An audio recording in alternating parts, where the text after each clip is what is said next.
Ladies and gentlemen, trim the hedges around your bets, get out early and enjoy a worm, and saddle your favorite dead horse.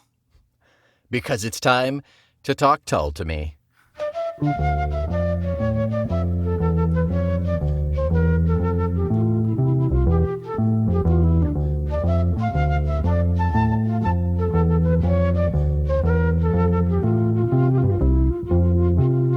Welcome back.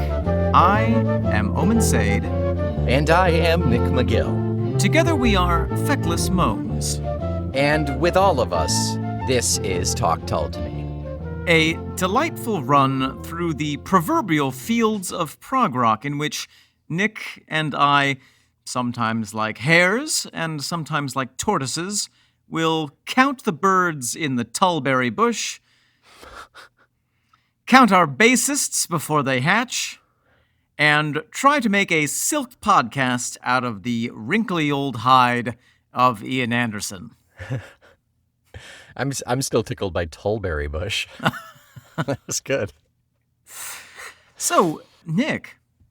Yes, Omen. What do we have the pleasure of telling our grandchildren about today on the podcast? Well, the first thing that we have to tell our grandchildren about is another review. What? Is it Christmas? This is amazing. Sir, sensors have detected another star in the sky. Dear Lord, that's 5 stars. 5 stars. 5 stars. 5 stars. 5 stars. It is another 5-star review from another lovely Canadian. Oh, I take back everything I ever said about them. But it was all nice stuff. Oh, I keep it then. I keep it and amplify it. Yes. It is from Gardens Reds via Apple Podcasts, Canada. I'm sorry, Gardens Reds is the person's name? Gardens Reds is the username, yep. Goddamn Canada. Oh my gosh. Shots fired. Across the borders, no less. Okay, it is entitled Great Stuff. Love it. Having seen both Thick as a Brick and A Passion Play live at the time. Oh my. Let's let that sink in. Okay. Your recent episodes have helped me remember the excitement and sheer fun of the shows and picking through the lyrics and covers. Keep up the great banter. Looking forward to Warchild and beyond. Well, it's fortunate that we are, at this point, at the end of Warchild. But thank you so much, Gardens. And we appreciate everyone's input, no matter what country they are from. Indeed. That was a lovely stroll through Gardens Red. You know, actually, Nick, fun fact about Canada and where I grew up. As you know, I grew up in Mexico, New York, which is on the southern shore of Lake Ontario. It is. And it was a hot spot in the 1920s and 1920s because there's a natural bay there on the south side of the lake, and it was a great place to smuggle booze from Canada. So, thank you, Canada. Thank you, Canada. That is, we have mentioned Casey's Cottage in the past, I believe. We have. Yeah, we have. So that is the bay that you're talking about. That is where the Feckless Momes first got its start. That's right. In fact, you know, the Feckless Momes and gin running have a lot in common. They do. They both bring joy. They bring joy and a certain type of inebriation. A certain type. I don't know what that means. Oh, right. That was wonderful. So, Nick. Yes. Are we ready to dive into the final track off of Warchild? That's right. We are at the end of Warchild, and we are halfway through Warchild. That's right. This is the final track off of the original vinyl LP. Correct. It is Two Fingers. Two Fingers. Yes. Let's have a listen. Let's lick this song clean.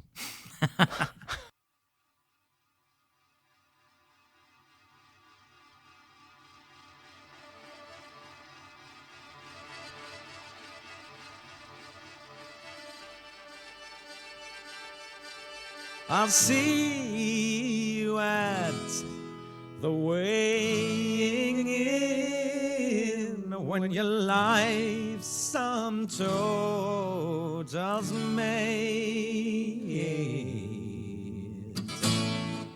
Oi!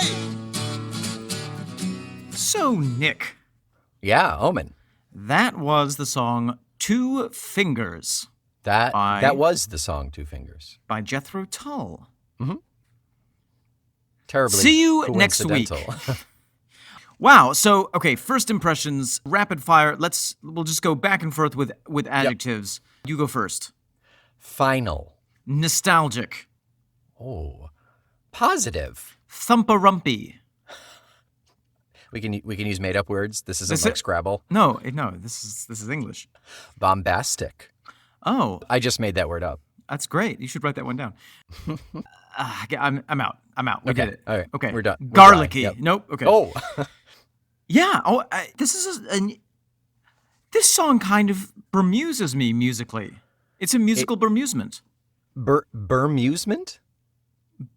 What's the word I'm looking for? Bemusement. Bemuse, yeah. It bemuses me musically.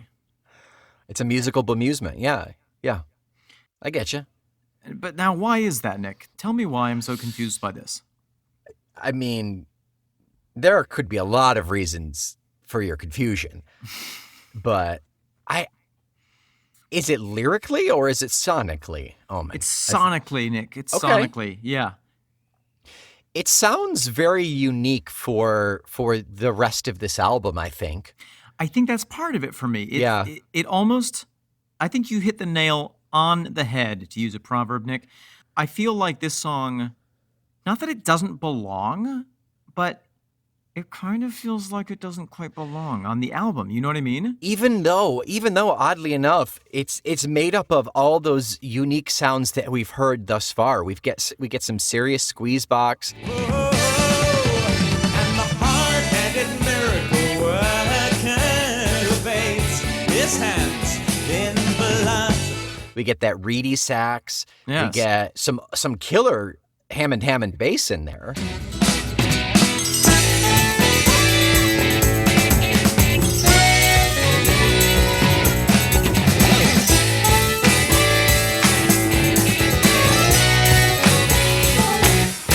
Oh, this is maybe my favorite of the bass. that It's he so played. bassy. It's Yeah. so bassy. And yet there's something about it that makes it stand out in a peculiar way from the rest of the album. The presentation is somehow different. Even though we just heard a fast-paced and really positive song prior to this, Right. but still, I get what you're saying there. I don't know if it's musically like it's in a particular key. I look to you for that sort of information, but And I look away in shame. yeah, I don't know, but I get what you're saying. I definitely get what you're saying. And because of that, between the disparate feel and the fact that this is the longest song on the album, That's this is true. one that I usually am like, well, it's the end of the album. I can skip this. Interesting.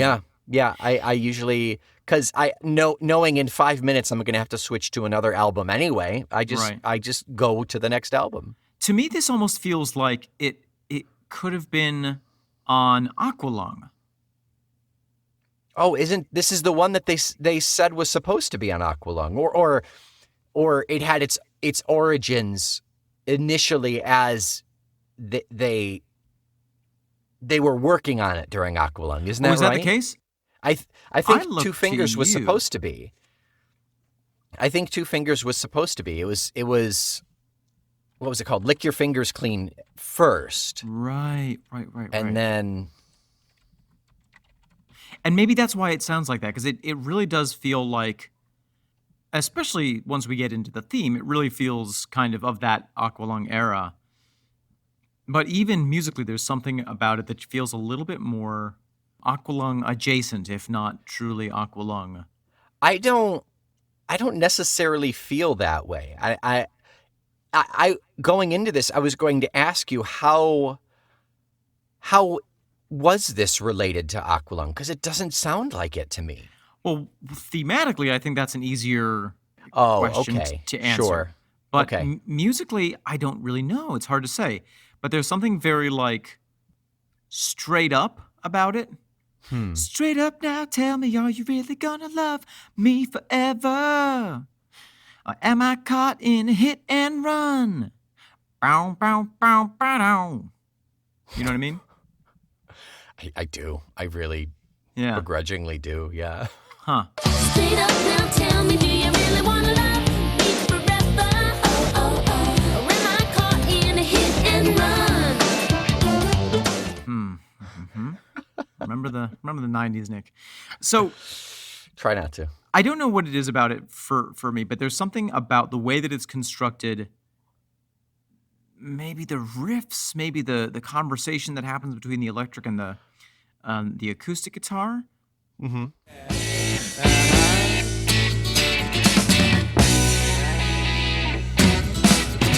But there's something in it for me that is not of Warchild, even though we have the wonderful saxophone in there. Mm-hmm. Yeah, that's strange. I don't know. Yeah. It's a feeling. The opening is nice. It's got a kind of a fun organy thing going on, leading into Ian's acoustic that we're used to at this point. Oi!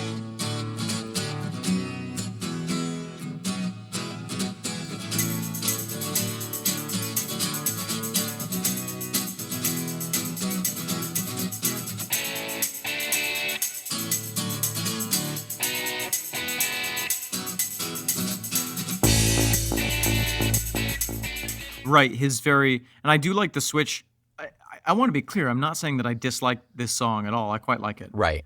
I enjoy the legato intro that Ian does that then gets kind of served up to the rhythm of the rest of the song with that Yeah. "Oi!"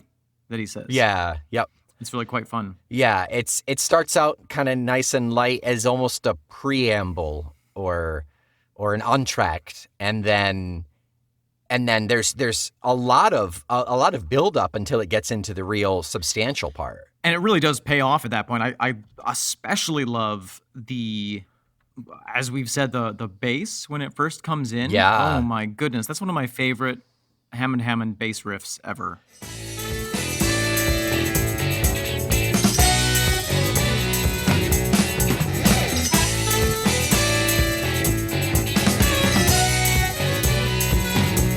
Yeah, it's really nice. It's really nice and it's really noticeable, and I love it when we get a glimpse at his bass playing every now and then, because it's every time it's really good. There's nothing really kind of banal about it. He is really decorating the interior of this song with his bass notes. Yeah, he is. That is what I would trust Jeffrey Hammond to do. Exactly. Yep. Yeah. And then there's this wonderful kind of, not quite call and response, but kind of question and answer between the acoustic guitar and Martin Barre's electric guitar, which is just so much fun. Let's drop it in right here. Done.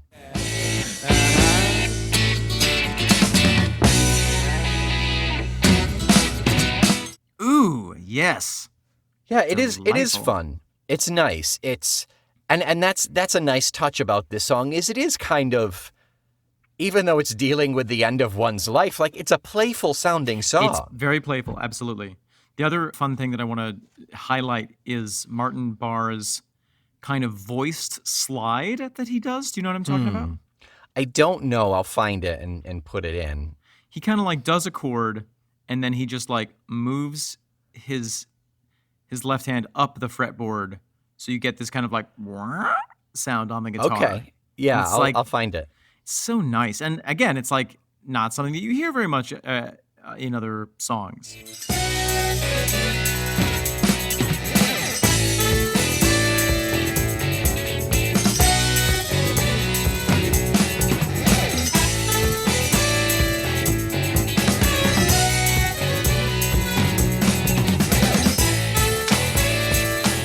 Yeah. And Tull songs or in Tull general? songs. Yeah. Tull songs. I think in other bands you hear it maybe relied on too much. Oh, fair enough. Yeah.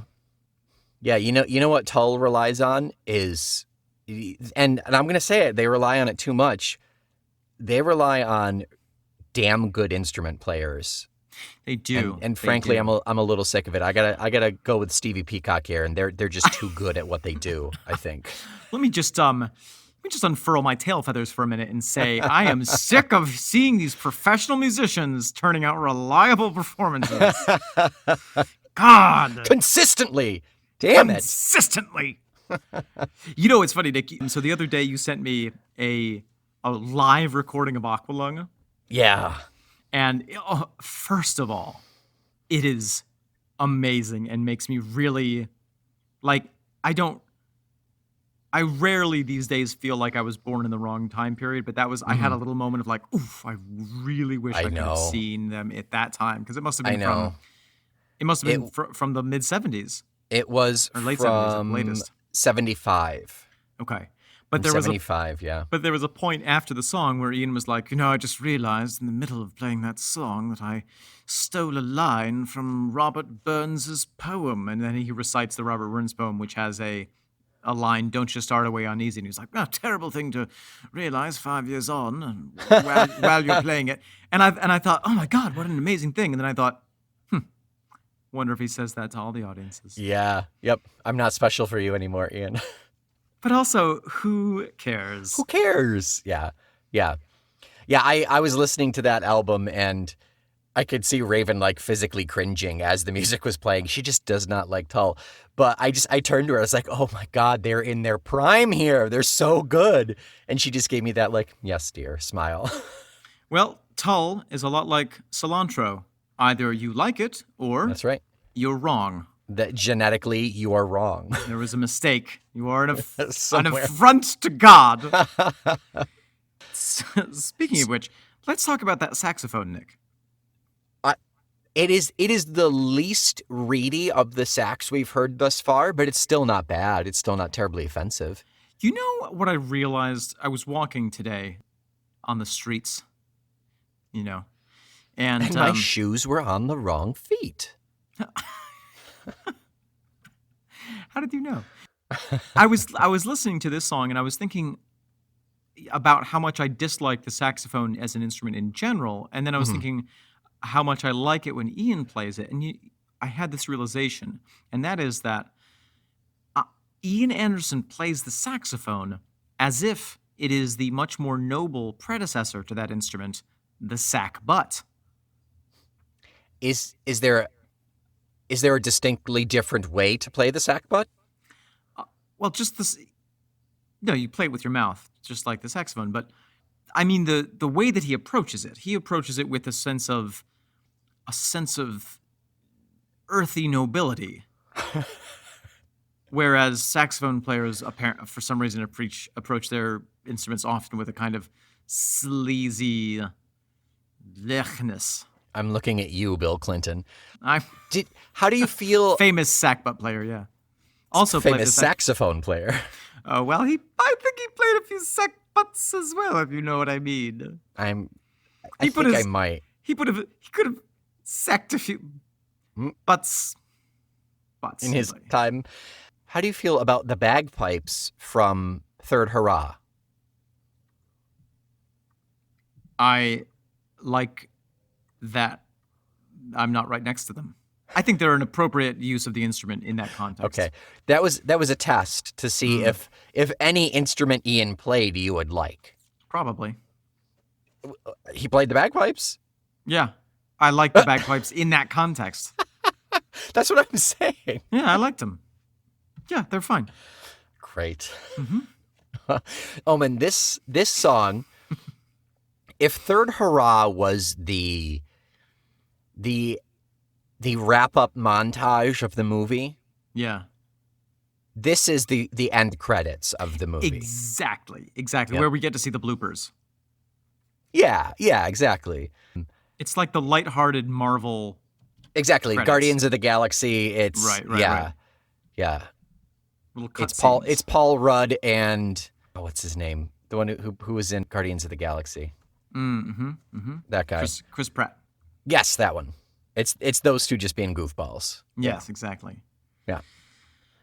Nick, shall we gently step off of the floating paddock that is the instrumentation of this song and lightly put our weight upon the handmade raft that are the lyrics? You're the one who made the raft, so I'm gonna have to trust you. I don't think it's going to take both of our weights, but we'll try. That's just. Take off your shoes. I wore my trunks. I'm good. Okay, perfect. Okay, great. Here we go. Yeah, so Nick, thematically, Was that a question mark in there? Or just in general, thematically? thematically, what have we got here, Nick? What is if you could break it down into one or two words, how would we file this song in the great filing cabinet of Jethro Tull songs? Afterlife, comma, judgment. Okay, great. Yeah. I would maybe we could put it there. I would at least cross-reference it with religion critique of. Okay. Yep. Yeah. See religion. Yeah. See religion. Yeah. So yes, let's see. Let me bring out the lyrics here. They're on my phone. That was just for effect.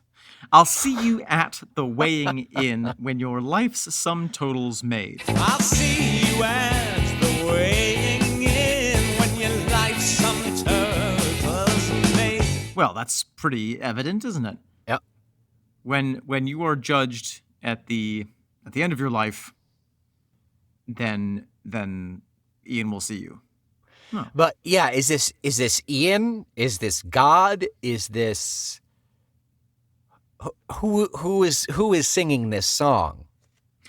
It's a good question. Yeah. The only time that we have a first-person statement is actually that very first. Yeah, is right there. Yeah. That very first one. So it's almost like it was easier to say it that way than imagine, if you will, the weighing in. If it's Rod Serling. Imagine, if you will, a weighing in. Album by Jethro Tull. The Scary Door. The scary prog rock band. Well, in Egyptian mythology, doesn't Osiris weigh your conscience against a feather? I think it's your heart? It's your heart, I think. It weighs something against a feather. If your something is heavier than a feather, and it's made heavy by regret and sin and whatnot. By burdens, yeah. Yeah. Not wearing enough cool Egyptian eyeliner. Not eating your Cheerios, eating fried food, that makes your heart heavy. Right. Yeah. Smoking. Unflossing your teeth. Yep. Not flossing your heart. Indeed. So we're setting up this judgment day, this weighing of your, and then it goes on the next line, and you set your wealth in godly deeds against the sins you've laid. It's actually goodly. In the song, it's goodly. It is. I'm pretty sure it's incorrect here in the lyrics. Kind of works either way, though, doesn't it? It does. It does. Yeah. And you set your wealth in goodly deeds against the sins you've laid. So then we start having this. We have this series of images which I think are referring to potentially very specific things within religion. All revolving around end-of-life practices and beliefs in the afterlife, things like that. Exactly. So, and you place your final burden on your hard-pressed next of kin. And you place your final burden on your hard-pressed next of kin. Now, on the face of it, that could mean your credit card debt. But yeah. I think more specifically, since we know Ian has a history with the Catholic Church, shall we say, that this probably refers to the practice of absolvences. Absolvences? Oh, absolution. Absolutely absolved. And whatever it's called, it's when, if you die and you're my mother, I can go to the church and be like, well, I know she was a terrible sinner, but here are $1,500 $100, and they'll be like, "Oh, very good. We'll give you an absolution because of the good that you've done donating to the church. We will put in a special word with God for her soul." Yeah, it balances out It balances out theoretically, theologically. theologically, theoretically, theocratically. And most importantly, Theo's going to go down to the bank and put a deposit on Thaumaturgically. in the church's account. Yeah, I like that. I like that. I thought it, to me, I thought it was just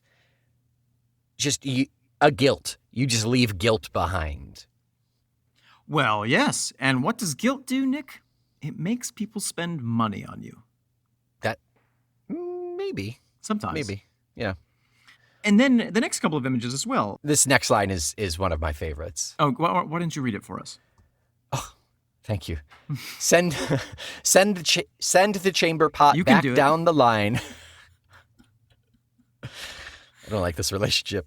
Send the chamber pot back down the line to be filled up again. Send the chamber pots back down the line to be filled up again. Whoa.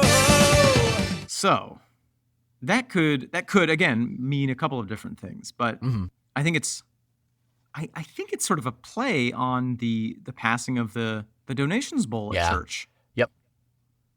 Yep. I think that's one of them for sure.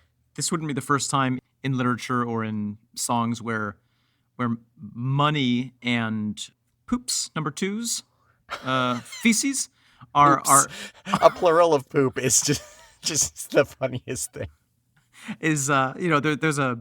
they're substituted wordy wise, poetically. There you go. That was very poetic. Yeah. Thank you. Yes. It's because you're throwing your money down the drain if you're giving money to the church. You might as well be crapping it away. Wow. Hot Yeah. take. There it is. Hot poop and a hot take. Hot poop, hot tea, hot take. Join us for our next podcast. We'll both have hot takes. One of us will be drinking hot tea. One of us will be having a hot poop. And we your won't job tell is to you. guess. Tune in next week to find out which one of us it was. Oh, goodness me, Nick. Awful.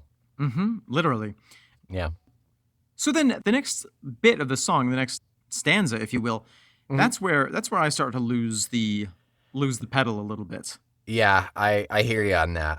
I can't feel help like- but agree. There are more possibilities for each of these things. The hard-headed miracle worker who bathes his hands in blood will welcome you to the final nod. And the hard-headed miracle worker who bathes his hands in blood will welcome you to the final nod and cover you with mud. Well, that's just death. Oh, The final nod. The Yeah. final sleep. oh right. And Oh, like the land of Nod. Yeah. And cover you in mud is bury you. Well, yes. Is the hard-handed miracle worker, is that a priest? Is that a priest like doing the little ashes to ashes, dust to dust, and tossing the dirt on you thing? Possible. It's possible. The hard-headed miracle. Yeah, either that or I was thinking not an evangelist. Who the people that go to other lands and try to convert? Missionary. Missionary Yeah, positions, who yes. bathes his hands in blood because it feels like that's kind of referring to the idea that if you don't change religions, we'll kill you. Like early conversion- missionaries. Yeah. Conversion by the sword. Yeah. Could be. Yeah.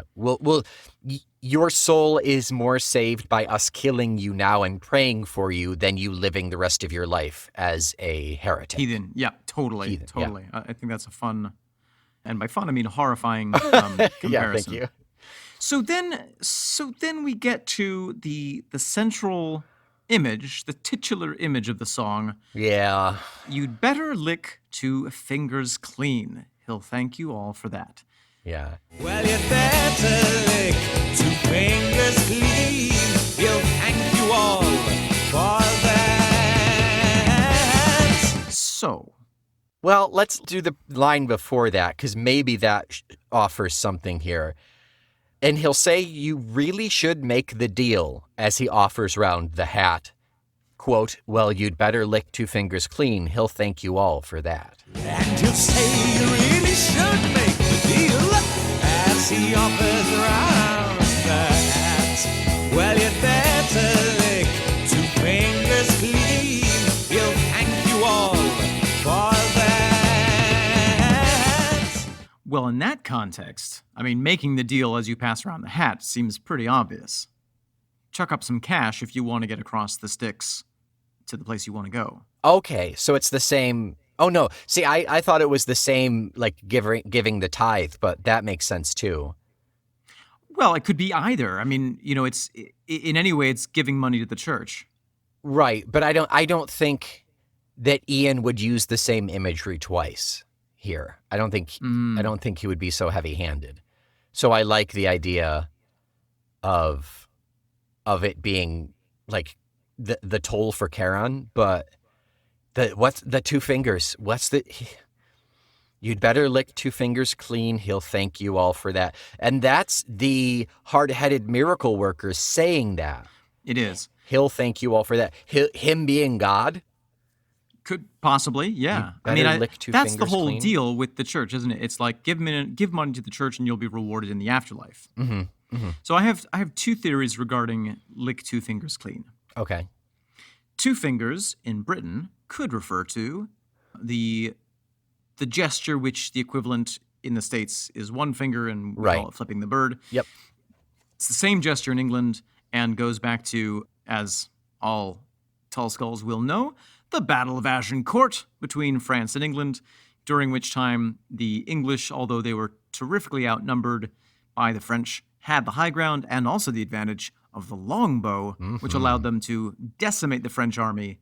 And because the French realized that the longbowmen were so essential to the English army, every time they would capture one of them, they would cut off his index and middle finger of his right hand, because those are the fingers that you use to pull back the bowstring and release the death shaft. And so the English soldiers, in response, would start to show their 2 fingers to the French and be like, we still have Look our at what I still fingers. have. I can still kill I still you. have my fingers. Yes, exactly. My metal band in college was called Death Shaft, for the record.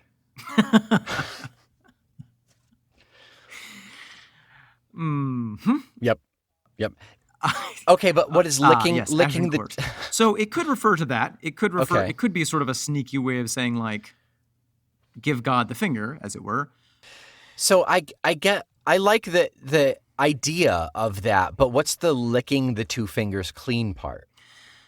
So that I did a little research in a mysterious old library, Nick, called the Internet, and I hope you took your I allergy found- medicine. It's dusty. I sure did. I found a reference to licking 2 fingers clean, which is that when you want to get dirt off your fingers, you lick your fingers and then rub them against your thumb to get rid of the dirt. Okay. Which, if you rub your thumb against your 2 fingers, that is the sign for. You see what's happening? Yeah. The sign for money. It's the sign for pay me, or money I'm going to pay you. I want more gummy worms in our house. That's what That's that that's what happens when you have a 3-year-old. means. Okay, yeah. I like that. It's a bit circuitous. It kind of, you got a loop to get there, but I like it. I do like it. I think it makes sense in the context. Meaning, if you want to get to heaven, you've got to pay up. Yeah. And as you slip on the greasy platform, our next line, As you step on the greasy platform and you land up on your back. to bribe someone is to grease their palm. Oh, it's been greased so many times that not only their palm is greasy, but the entire platform is greasy. Yeah, you Wow. slip and land on your back. Yeah. Yes. Yeah. Yes, you do. I guess. I don't know. I don't know That often anymore. happens. That often happens when I bribe people. And then in the next line, In my we turtle have- suit. In the next line, we have a little aqualung, a little locomotive Yep. breath. It's got to be, right? Yeah. Okay. While the high-strung locomotive with furnace burning bright. And there was another reference in there that I saw. Oh, later on when the old man with the telescope. Yeah. And when the old man with the telescope cuts the final strand. Is that a thick as a brick old man? I mean, it could just be like an old man, but I always want to see these little references. You're in talking there. about when you say an old man and thick as a brick, you're referring to the Lord of the Hills? Yeah. Yeah, the young man and the old man and the Lord of the Hills, and yeah, I don't know. I am most likely doing that human thing that makes us so special and looking for pattern where there isn't.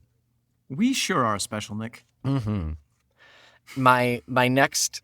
You most of all. Well, You thanks, are Mom. the specialist. My other favorite line from this: "You'd better leave your underpants with someone you can trust." Oh, yeah. So good. You'd better leave your underpants with someone you can trust. I love the phrase underpants. Just so funny to me. I think that is comedic gold. Underpants. Now, do we think that line is that makes me think of two things.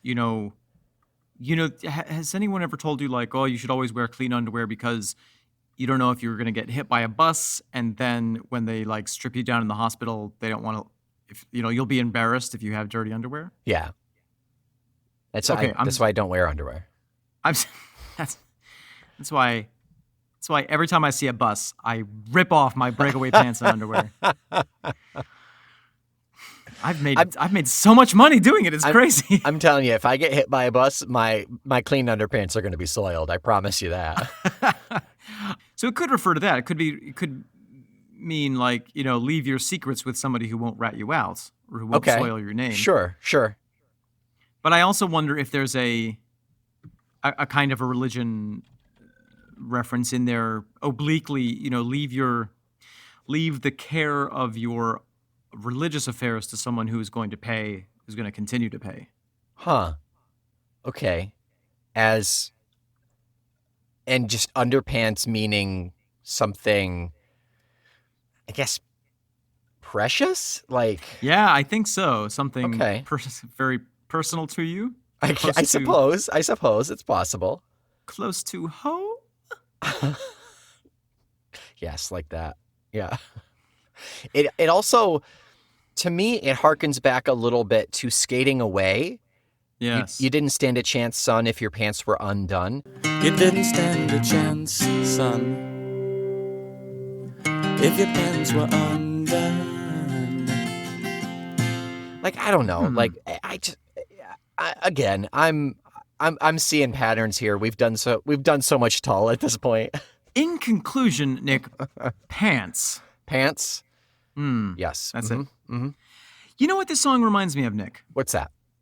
Well, with all this talk about like death and who's going to take care of your religious affairs after the fact, it reminds me of the brief but colorful time I spent in Tuscany.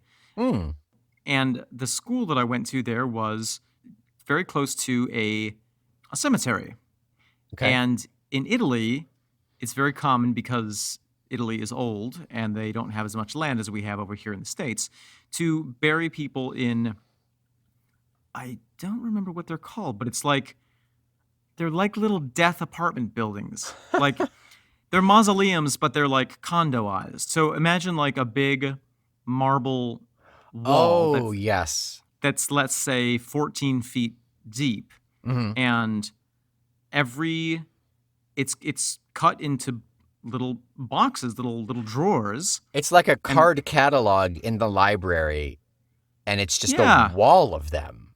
Exactly. So Yeah. like, and then there are marble plaques which are your gravestone, and that's on the wall, and then your body is stuffed in behind that. I don't know, stuffed in. in there behind it. And there's a little place for candles and a little place for flowers, but it's like, you're standing looking at a wall and there might be hundreds of these slots. Mhm. So the thing is, you don't buy a slot. You rent it. What? Yeah. You rent it for a certain price per year. And if you presumably some people set up a certain fund for themselves. Uh-huh. And once that runs out, your family is expected to pay. And if no one Sure. pays your rent on your corpse slot, you get evicted. And just chucked into the trash? Like, how do they handle that? I don't know, but there was a huge heap of broken marble where they take down the old plaque, smash it up, put on the new one. Oh, that is just an image of that broken marble. That is dark. That's rough. And I don't know the religious implications of being tossed out of your grave because you didn't pay your Yeah. rent, but I can't imagine that they're good. Yeah, some people really, really honor that lifeless hunk of meat. Yes. Oh, gosh, you're making me hungry, Nick. I'm so sorry. It's dinner time. But anyway, that's sort of what that reminds me of, and for people who are really of faith, I can imagine that being a quite a scary proposition. Yeah, for people who put that much stock into it, of course you want to ensure that your corpse will be safe, that your corporeal body will be safe. It's the same thing with Japanese tradition. That's why they have their ancestors enshrined, because if nobody remembers them, they don't exist anymore. I think you're thinking of the movie Coco by Pixar, which is amazing. I didn't like it. Oh, coming from the guy who still hasn't seen Moana. Come back to our other podcast, Prattle Pixar to Me, in which Nick and I violently disagree about which movies are good. No, but you're right. There are lots of traditions all across the world. No, you're right. I still haven't seen Moana. No, you're right. I have not seen it. There are lots of traditions where the body is treated essentially as important to the afterlife. Yeah. Mm-hmm. Yeah, I mean, the ancient Egyptians, we were talking about Osiris earlier. Same thing. Super same. Super same. I do love the line, and as you join the good ship Earth. I think that's such a wonderful image of returning to the dust from whence you came. And you mingle with the dust, right? And you mingle with the dust, right? And as you join the good ship Earth and you mingle with the dust. Yeah, that's a really good line too. And the very last thing that I just want to mention is at the very last word of "you better lick 2 fingers clean before you shake his hand," he draws out that hand like for a long time. Before you shake his hand.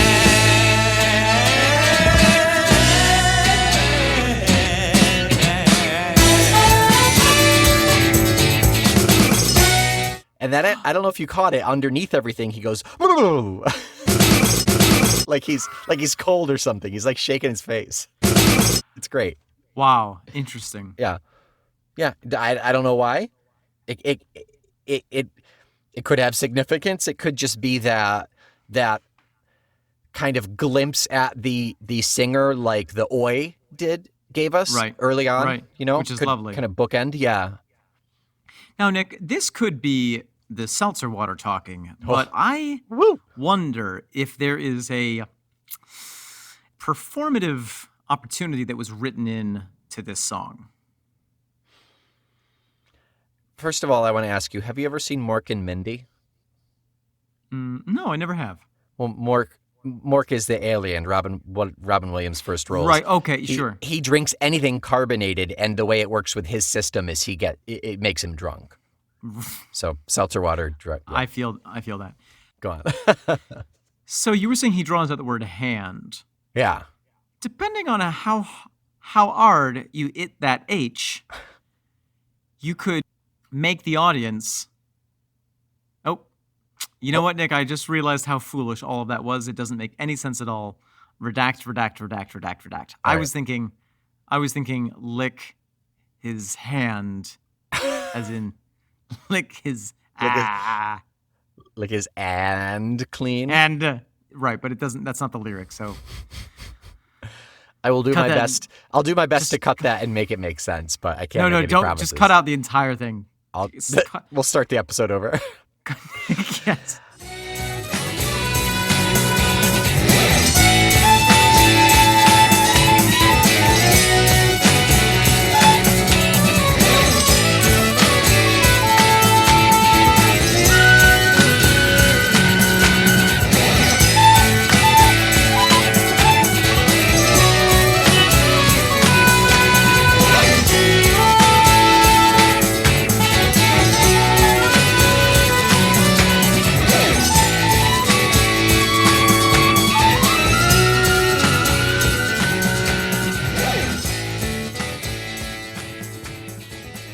Next week, Omen, we are going to start the first chunk of our bonus tracks. That's right. We're getting out our machetes and weed whacking deep into the forest of bonus material. That's right. And what the best part about next week is we are doing all 3 of the instrumental tracks. It is a rare triple header here That's on right. on Talk Tull to Me. We've got the Warchild Waltz, Delightful. Quartet, Mm-hmm. and Mime sequence. Oh, actually, for that third of the podcast, we will be podcasting entirely in mime. Yeah. So be sure to put on your 3D earbuds in order to hear us properly. Hear us mime. Yeah. Yeah.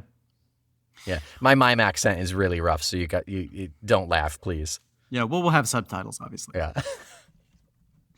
That's great. So, until then, please keep your fingers dirty, because all we want from you to assure your glorious afterlife in the Talk Tull to Me beyond is a 5-star rating or a positive review.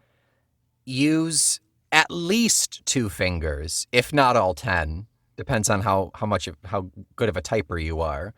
But yeah, That's true. yeah, use a couple of those fingers to varying degrees of filth, and we look forward.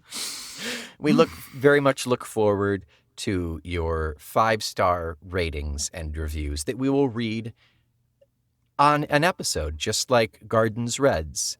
Can you imagine going to see Thick as a Brick, the Thick as a Brick tour, the original or Passion Play? Like how I just feel bonkers. like it would just be so sad because, like, you know, life is all downhill from there, isn't it? it's a wonder Gardens Reds has not just given up. You know, Right. Maybe we are that spark of life. I certainly hope not. Yeah. Well, until next week, I am slightly soiledly Omen Sade. And I am slightly soberly Nick McGill, We are filthily feckless momes. and this truly is Talk Tull to Me.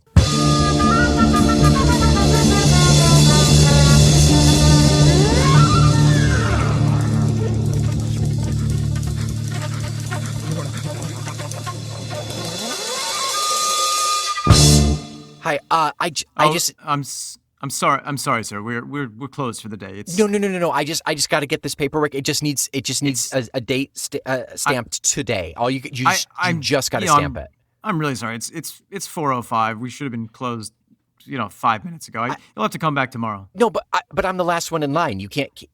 I see the stamp. It's right there. It's right there. I'm basically off the clock. I'd have to report that and then go into overtime. It's a whole.